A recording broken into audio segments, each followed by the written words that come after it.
Assalamualaikum warahmatullahi wabarakatuh.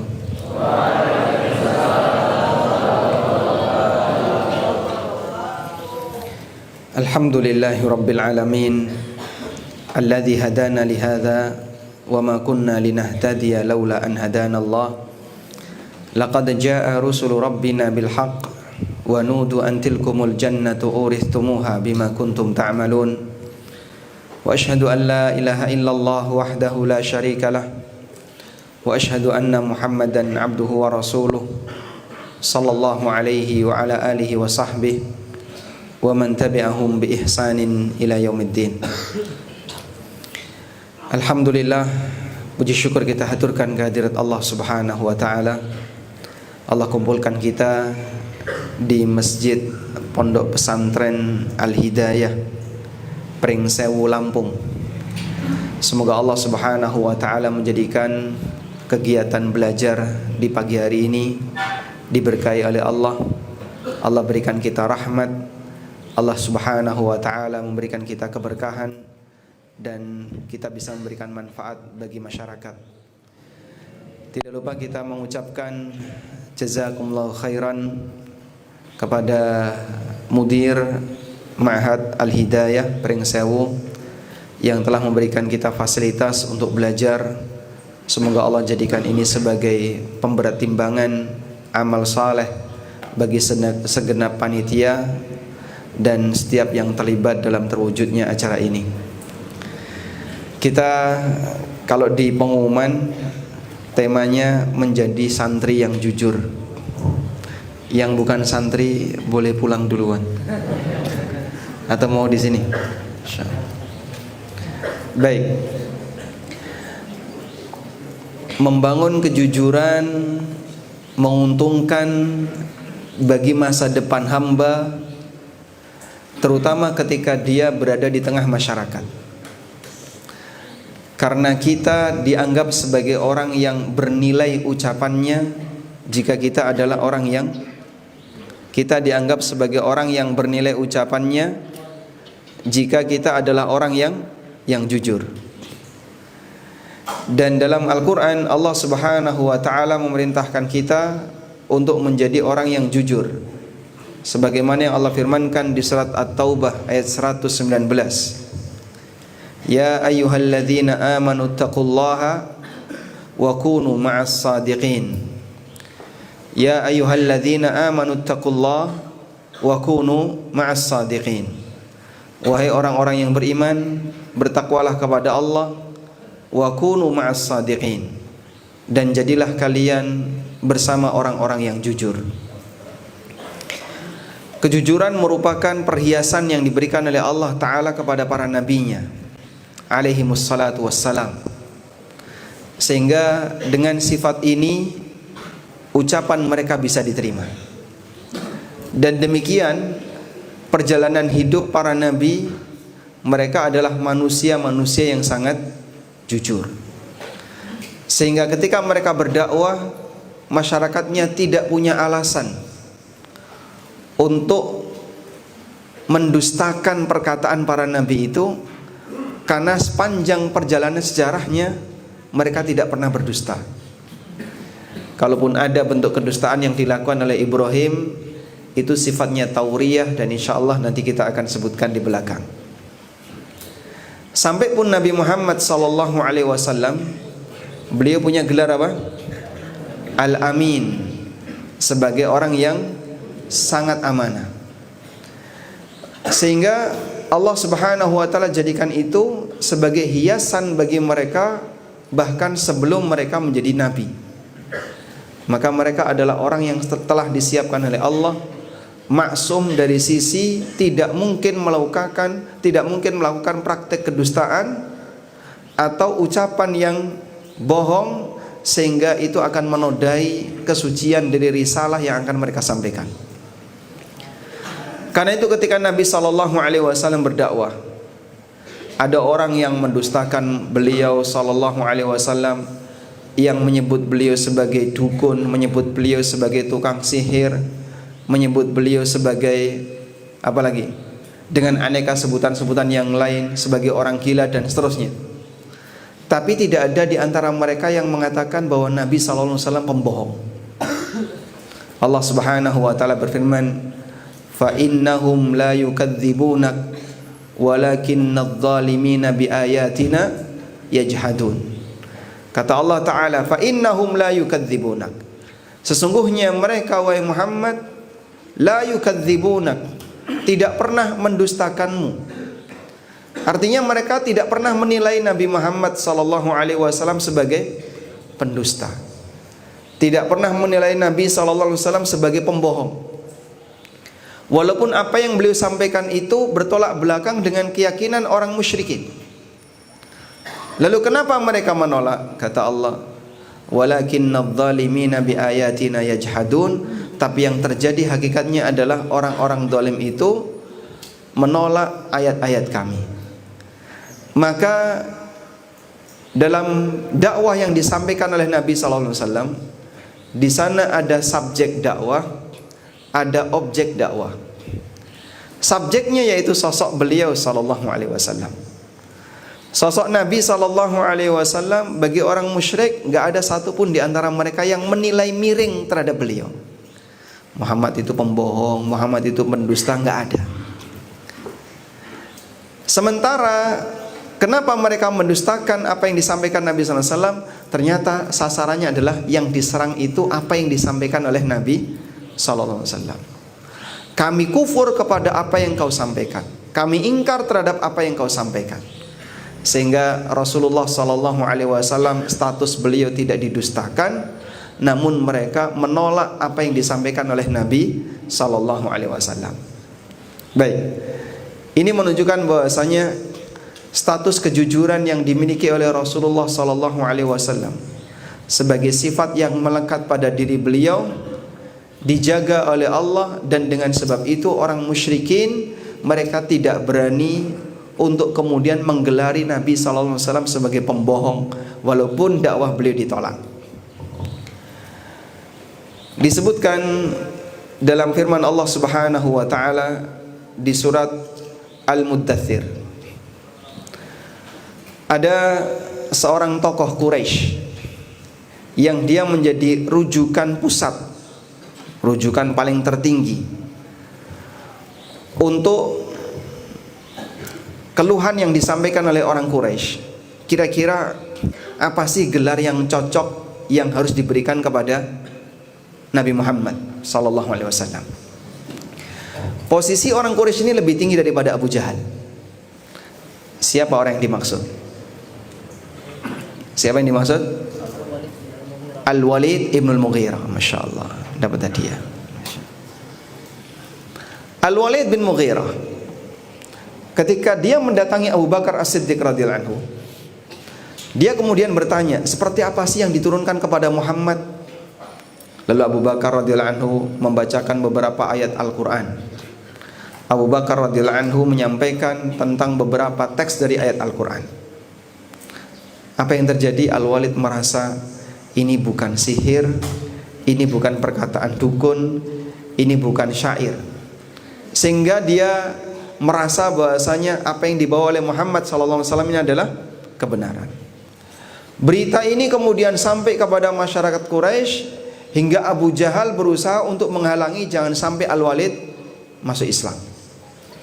Sampai Abu Jahal mengatakan, laqad sabbah Al-Walid bin Mughirah, dia telah masuk Islam.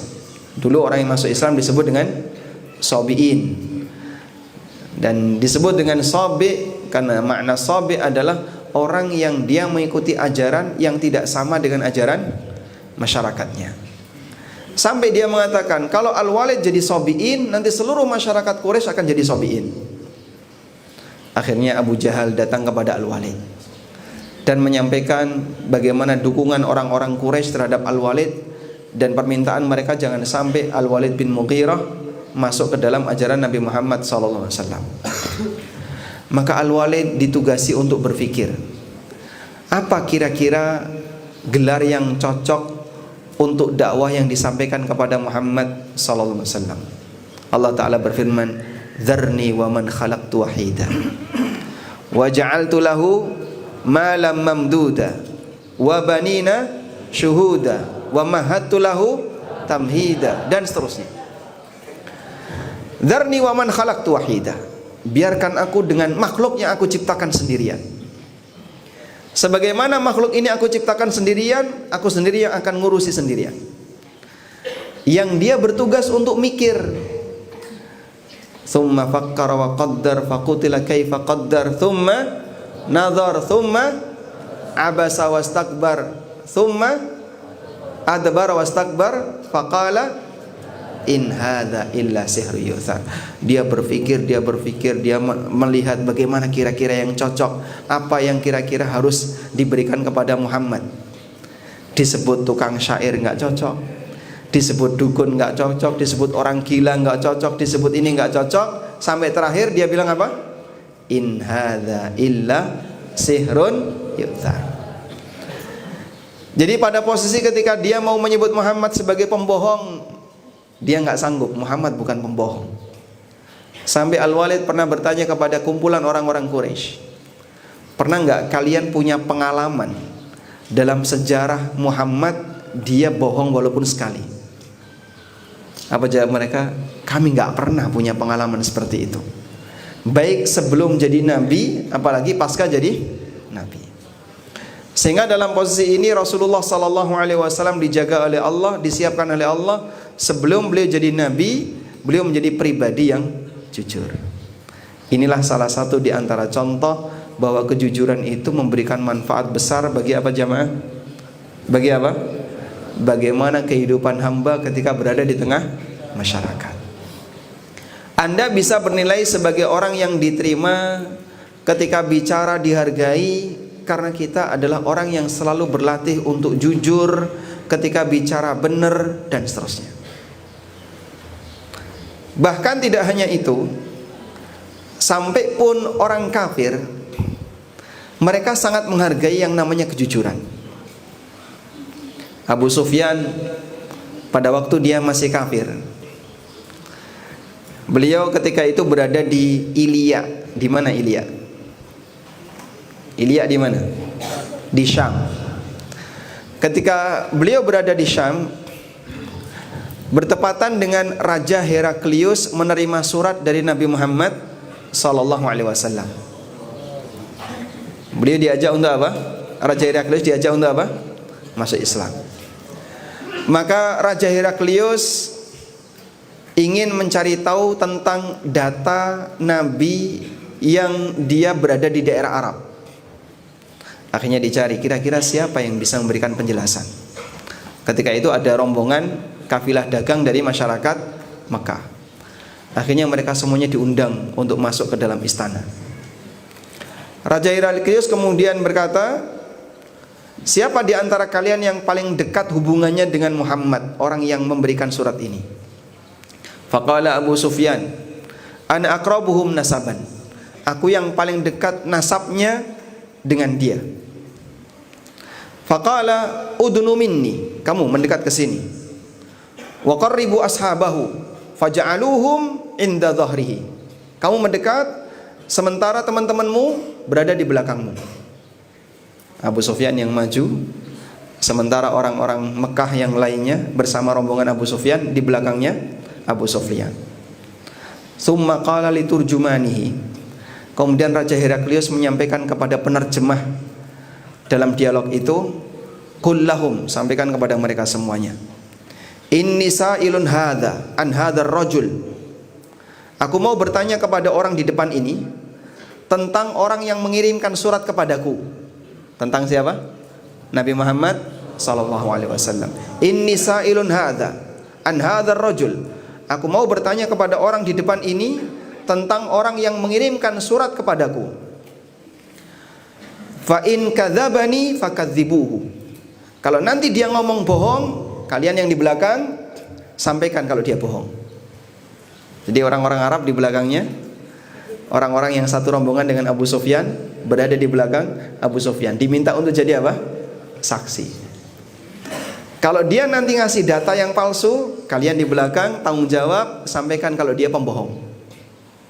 Apa kata Abu Sufyan? Wallahi laulal haya'u min ayyathiru alayya kadhiban lakadzabtu minhu. Demi Allah, andaikan bukan karena dorongan rasa malu, kalau sampai kemudian mereka menyebutku sebagai pembohong, aku mau menyampaikan data palsu tentang Muhammad. Masya Allah. Jadi jujur itu dihargai nggak? Dihargai. Sampai pun orang kafir menghargai kejujuran. Sehingga ketika itu Abu Sufyan punya kepentingan besar. Jangan sampai Heraklius terpengaruh dengan surat yang dibawa oleh Nabi Muhammad SAW, yang disampaikan oleh Nabi Muhammad SAW. Coba andaikan Heraklius masuk Islam, Masya Allah, satu Romawi masuk Islam, dan itu akan menjadi kekuatan yang besar. Dan Abu Sufyan punya kepentingan di sini. Maka mungkin saja Abu Sufyan ketika menyampaikan penjelasan, Raja Heraklius ditipu. Nggak kayak gitu kok. Tapi Abu Sufyan apa dia bilang?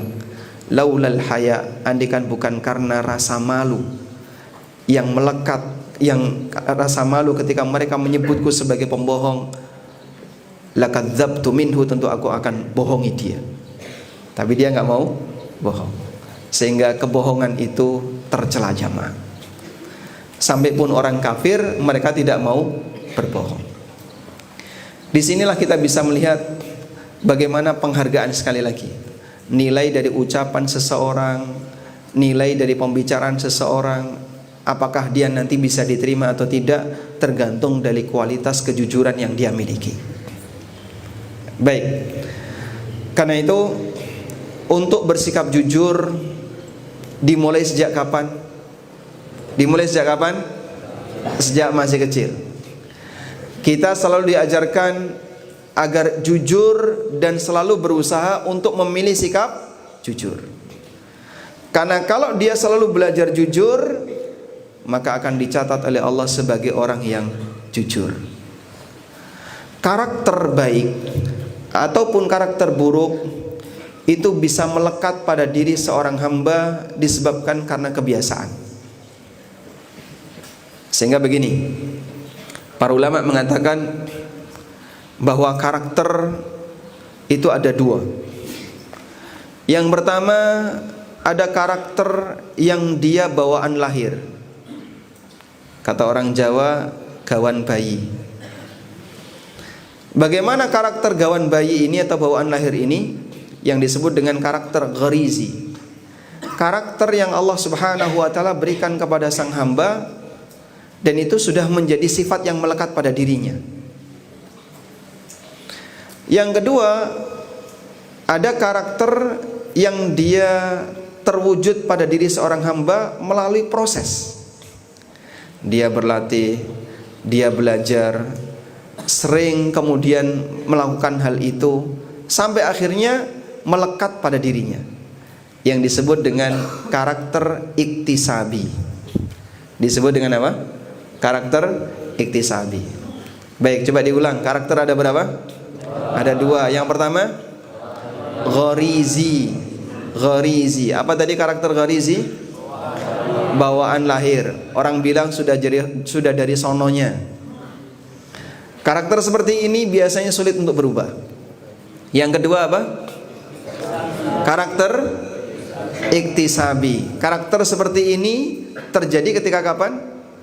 Orang berusaha untuk belajar, berusaha untuk melatih, dan terus seperti itu sampai akhirnya melekat pada dirinya.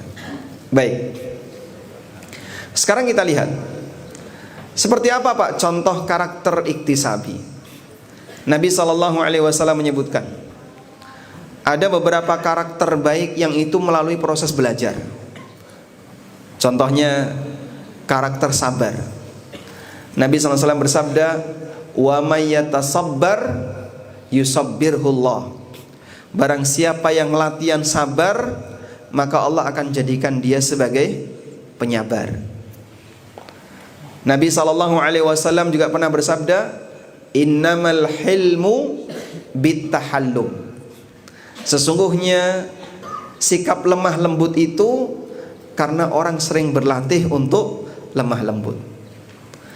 Sehingga mungkin kepribadian dia awalnya keras, kasar, orang kampung, yang jauh dari peradaban misalnya, sehingga sukanya teriak-teriak.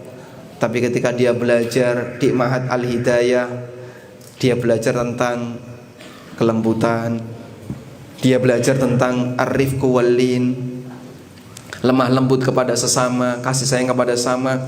Lama-lama melekat menjadi kepribadian dirinya.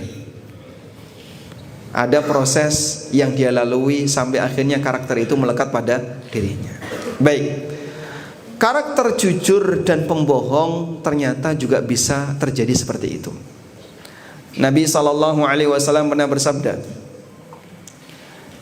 "Alaikum bisidqi, fa inna sidqa yahdi ilal bir, wa innal birra yahdi ilal jannah." Wajib bagi kalian untuk selalu bersikap jujur, karena jujur itu mengantarkan kepada albir, tindakan kebaikan. Wa innal birra yahdi ilal jannah, dan tindakan albir, tindakan kebaikan akan mengantarkan menuju surga. Wa innar rajula yasduqu wa la yazalu yasduq wa yataharra sidqa. Dan ada orang yang selalu bersikap jujur, dan dia terus bersikap jujur dan selalu memilih kejujuran, hatta yuktaba indallahi siddiqan, sampai dia dicatat di sisi Allah sebagai orang yang jujur, sebagai siddiq. Awalnya dari mana? Dari dia selalu bersikap jujur, kemudian terus bersikap jujur, wa yataharra sidqa, dan selalu berusaha untuk memilih sikap jujur, sampai tercatat di sisi Allah sebagai orang yang jujur, sebagai siddiq. Nah, kalau sudah tercatat semacam ini, maka dia akan melekat pada dirinya dan tidak mungkin akan berubah. Susah untuk berubah. Dan sebaliknya karakter al-kadhib. Wa iyyakum wal kadhib, fa innal kadhiba yahdi ilal fujur, wa innal fujura yahdi ilan nar. Jauhilah sikap berdusta, karena berdusta akan mengantarkan kepada durhaka, dan durhaka akan mengantarkan kepada neraka. Lalu Nabi SAW mengatakan, wala yazalur rajulu yakdzib wa yataharral kadzib. Ada orang yang sering berdusta dan lebih milih dusta, hatta yuktaba indallahi kadzab, sampai dia tercatat di sisi Allah sebagai pendusta. Maka ada sebuah karakter yang dia terbentuk karena apa? Proses latihan, proses belajar. Sehingga kita belajar jujur dari mana, Pak? Dari sejak kecil. Terus kita bertahan untuk jujur, selalu jujur, hingga kemudian Allah Subhanahu wa taala mencatat kita, fulan orang yang jujur. Nanti akan jadi karakter bawaan selamanya. Pak, sifat semacam ini kan ada pada para nabi, dan mereka itu orang-orang yang maksum. Sementara kalau kita orang biasa, apakah mungkin sementara kita tidak maksum? Jawabannya sangat mungkin. Betul, kita ini tidak maksum. Ada peluang maksiat yang kita lakukan. Tapi ketika seorang hamba berusaha untuk berhati-hati dan menjaga diri melakukan sikap tersebut, insya Allah Allah Subhanahu wa taala akan menjaganya. Terjadilah pada kondisi para ulama ahli hadis, di mana mereka adalah orang-orang yang sangat jujur, sehingga sampai dikatakan belum pernah ada informasi keterangan bahwasanya si fulan berdusta, karena tidak pernah ada catatan semacam itu, sehingga hadisnya diterima. Mungkin para santri sudah sering mendengar bagaimana cerita Imam Bukhari ketika mencari hadis. Beliau mendengar di daerah sana ada si A yang dia punya sebuah hadis. Imam Bukhari melakukan perjalanan ke daerah tersebut. Namun sebelum beliau mengambil hadisnya, Imam Bukhari ingin cari tahu dulu seperti apa sih kondisi si A. Diperhatikan apa yang dilakukan oleh si A. Dia manggil ontanya dengan cara gimana, Pak?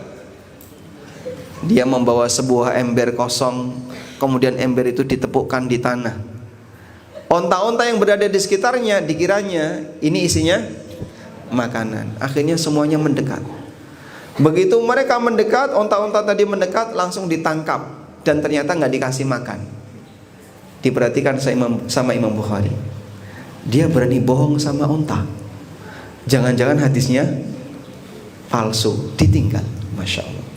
Padahal beliau sudah melakukan perjalanan yang jauh. Maka seperti itulah bagaimana para ulama menghargai sebuah kejujuran, karena yang mereka bawa itu hadis Nabi SAW. Jadi kalau orangnya punya catatan yang miring berkaitan dengan masalah kejujuran, hadisnya langsung ditinggal. Karena itu terkadang ada perawi yang dia dikasih gelar muttaham bil kadzib, tertuduh pernah berdusta. Bukan membuat hadis palsu, tapi tertuduh dia pernah berdusta dengan orang lain dalam masalah muamalah, dalam masalah interaksi keseharian urusan dunia. Kalau sampai dia pernah berbohong, dicatat itu. Oh, si A pernah bohong. Saat si A menyampaikan sebuah hadis, hadisnya ini bisa tidak diterima karena si A tertuduh muttaham bil kadzib, tertuduh pernah berdusta. Masya Allah. Ini beratnya menjaga kejujuran yang terjadi di masa ketika orang itu mau menyampaikan sebuah hadis. Baik, para santri, antum nanti ketika sudah terjun di masyarakat, berbicara tentang masalah agama, boleh nggak berbicara masalah agama dicampuri dengan kebohongan? Tidak boleh, Pak. Dusta atas nama Allah dan Rasulnya Sallallahu Alaihi Wasallam, bahaya besar. Baik, mungkin antum tidak berdusta dalam menyampaikan ceramah, tapi ketika santri ini punya pengalaman berbohong, ujian nyontek, ujian lagi nyontek lagi, terus ketika apa bohong dan seterusnya, sampai kemudian ke bawah hingga jadi karakter dia ketika dewasa. Akhirnya ketika ditanya sama ustadz, kamu tadi kemana? Nggak kemana-mana, padahal dia sudah kemana-mana, udah ke toilet, ke kantin, ke kelas. Kamu tadi dari mana? Dia bohong ketika jawab. Jadilah karakter. Santri ini dewasa jadi seorang dai yang mengemban materi agama. Kira-kira gimana? Bisa berpotensi bahaya. Kalau kita pakai standar orang dulu, siapa yang pernah punya pengalaman bohong sama orang lain, hadisnya tidak diterima, dia ketika ceramah dilengserkan. Oh, kamu ceramah, turun sama temennya. Kamu dulu waktu ujian nyontek. Kamu dulu ketika ujian pernah bohong. Sanggup nggak kira-kira seperti itu? Enggak ya? Baik. Makanya berlatihlah untuk jujur, karena ini merupakan perhiasan bagi seorang dai. Nah, sekarang saya mohon izin untuk menyampaikan sebuah cerita yang pernah dialami oleh Imam Bukhari rahimahullah. Kisah ini disebutkan oleh Al-Ajluni dan dinukil oleh Al-Mubarakfuri berkaitan dengan bagaimana pengalaman yang pernah dialami oleh Imam Bukhari ketika beliau di masa-masa belajar. Kata Al-Ajluni dalam Al-Fawaid Ad-Darari, teks kalimat yang beliau sampaikan, wa hukiya anhu, dan dikisahkan tentang Bukhari. Artinya wallahu alam apakah ini kisah sahih ataukah tidak, namun semoga kita bisa mengambil pelajaran darinya. Dikisahkan tentang Imam Bukhari, beliau pernah naik sebuah perahu li talabil hadis, untuk melakukan perjalanan mencari hadis. Wa ma'ahu kaisun fihi alfu dinarin, dan beliau membawa kantong uang isinya 1000 dinar. 1000 dinar itu berapa? 4/4 kilogram emas. 4 kilo emas. Ya. Lalu kemudian setelah beliau naik perahu, ada orang yang beliau layani, seorang orang yang sudah tua, dilayani oleh Imam Bukhari, wa yatalattafu bihi hatta rakana syaikhu ilaihi. Dan beliau bersikap lembut kepada orang tua ini sampai kemudian orang tua ini akrab dengan Imam Bukhari. Lalu orang tua ini melihat bekal yang dibawa oleh Imam Bukhari. Kok dia bawa kantong duit isinya banyak? Orang tua tadi ya. Kemudian Syekh ini bertanya, Anda bawa bekal berapa? Saya melakukan perjalanan yang cukup jauh. Imam Bukhari dengan jujur mengatakan, saya bawa bekal 1000 dinar. Udah? Sampai akhirnya semua penumpang melakukan perjalanan bersama perahu tadi. Masuk waktu malam, mereka semuanya tertidur. Tiba-tiba di waktu pagi, orang tua tadi terbangun, lalu teriak.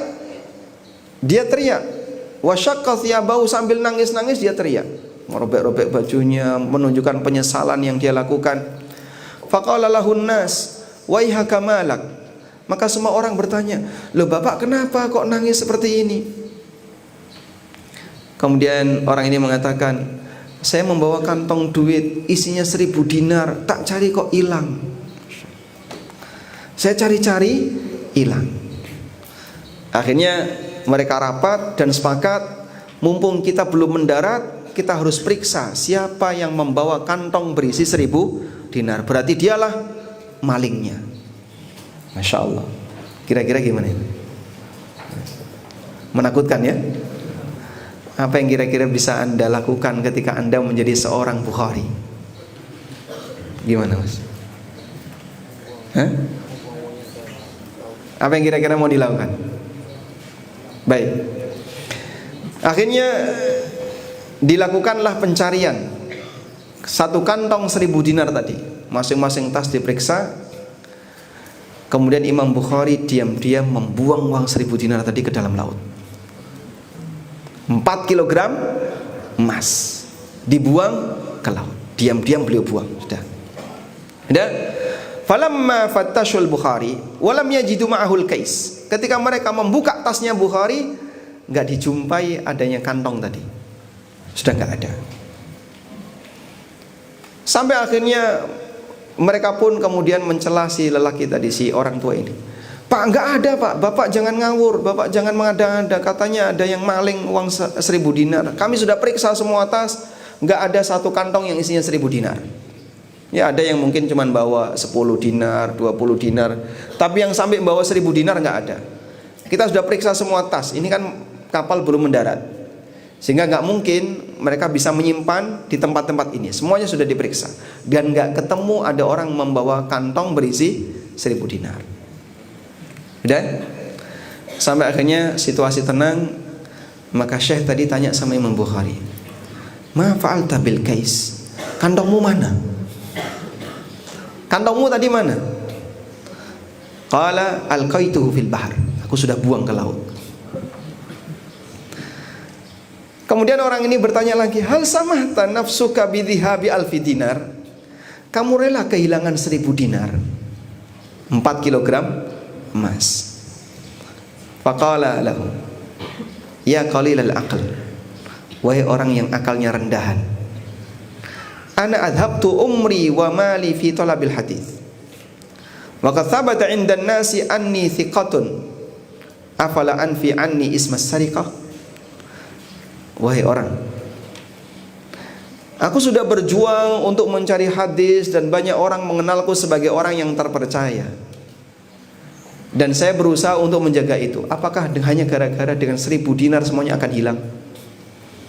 Kemudian ketika orang menyebutku sebagai pencuri, Masya Allah, siap untuk kehilangan uang dalam jumlah banyak dalam rangka untuk menjaga status sebagai manusia yang jujur. Coba kalau duit tadi ketemu di tasnya Bukhari, kira-kira gimana Pak? Mungkin debat dulu, loh kamu pencurinya? Oh enggak, ini duit saya. Paling enggak kan minimal debat dulu untuk membuktikan apakah betul ini uangnya Bukhari ataukah uangnya orang tua tadi. Tapi ketika sudah terjadi seperti ini, sudah mengandung cacat. Tingkat kejujuran Bukhari dipertanyakan, karena sudah memperdebatkan statusnya, apakah dia maling atau bukan maling. Dan enggak ada orang jujur kok maling.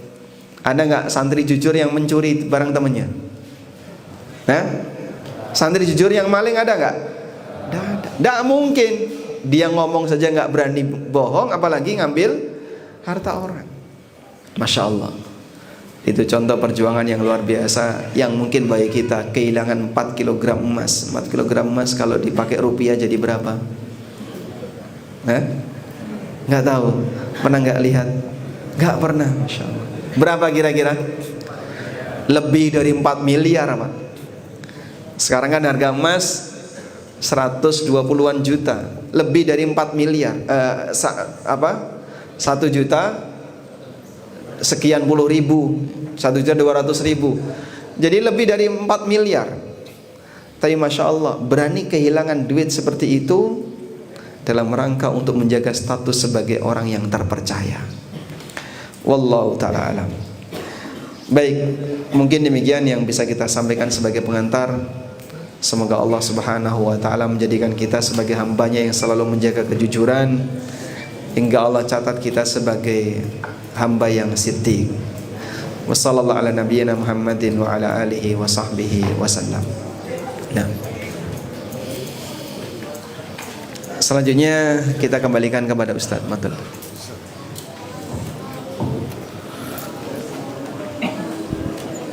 Jazallahu ustadzana ala ma qaddam min al-ilm nafi'. Apakah ada pertanyaan satu atau dua? Kita buka 2 pertanyaan dari santri.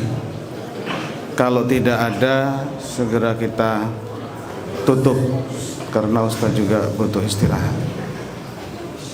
Taib, tidak ada, maka waktu kita cukupkan sekian, dan masing-masing dari santri untuk segera kembali ke asramanya dan bersiap-siap untuk menghadiri kajian nanti. Oh, baik. Hunaka hadiah min fadilatul ustaz. As-soal min al-ustaz atau minni? Baik. As-soal li al-marhala al-thanawiyah min al-fasl al-'ashir aw min al-fasl al-'ashir ila al-thani 'ashar. Masmu al-Imam al-Bukhari.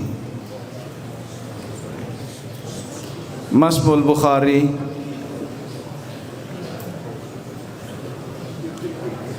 la ahad ya'rif, subhanallah. Siapa nama al-Imam al-Bukhari? La'allahu asabahu bil haya. Nah, ismuka Alfi Syahr Mubarak. Nah, Alfi Syahr Mubarak. Alfi Syahr. Abu Abdullah Muhammad bin Ismail bin Ibrahim al-Bukhari. Baik, masyaallah. Sahih ya Ustaz? Sahih. Nah. Baik, tafadhal. Jazakallahu khairan. Ikhtar wahidan minhum. Yakhtarul kabir. Masyaallah. Baik, tapi anak-anak SMP ada di atas. Bapak-bapak yang hadir. Bapak-bapak yang hadir silahkan menjawab. Tadi Al-Ustadz menceritakan tentang kisah kejujuran Nabi Muhammad sallallahu alaihi wasallam. Di sana ada seorang tokoh Quraisy yang sangat berpengaruh, yang ingin merusak reputasi Nabi Muhammad sallallahu alaihi wasallam atas desakan kaum Quraisy. Siapakah tokoh Quraisy yang paling berpengaruh? Soal untuk bapak-bapak, silahkan. Tunjuk jariah, tafadhal. Al-Walid Ibnul Mughirah. Baik, tafadhal Pak. Silahkan.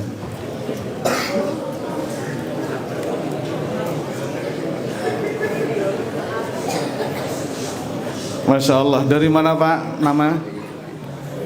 Saifullah Rahab dari Dinti Telaga Sulawesi Bangsat. Dinti Telaga, Masya Allah. Dari Dinti Telaga, sangat jauh Ustaz. Nah, Masya Allah, barakallahu fiik.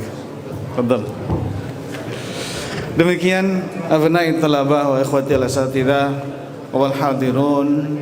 Semoga ilmu yang kita dapat pagi ini menjadi ilmu yang bermanfaat di sisi di dunia dan di akhirat, dan semoga menjadi amal kebajikan di sisi Allah Subhanahu wa taala bagi ustadz dan kita semua. Wallahu taala alam, sallallahu ala nabiyina Muhammadin wa ala alihi wa sahbihi ajma'in, walhamdulillahi rabbil alamin. Subhanakallahumma wa bihamdika asyhadu an la ilaha illa anta astaghfiruka wa atubu ilaik. Wassalamu alaikum warahmatullahi wabarakatuh.